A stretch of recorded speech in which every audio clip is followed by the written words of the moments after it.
এটা আমার ছেলে করছে, এই যে সবগুলো। হ্যাঁ, পিড়ি লাগে না, এটা একটা দেখে কত বুদ্ধি আমার ছেলের। আর এখানে আমি উইংস ফ্রাই করতেছি। আর উইংসের জন্য যা যা দরকার সসটা যা আছে এই যে মাখা জাখা করে রেখে দিচ্ছি।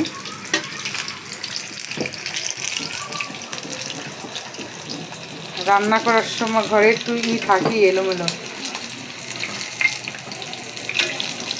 একটা একটা করে ভাজতেছি যাতে ওই একটার দিকে মনোযোগ থাকে। হ্যাঁ,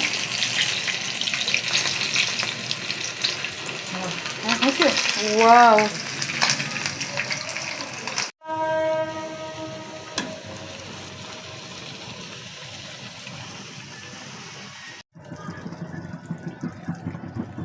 চুলাটা ফটফট করে বানাই দিলাম।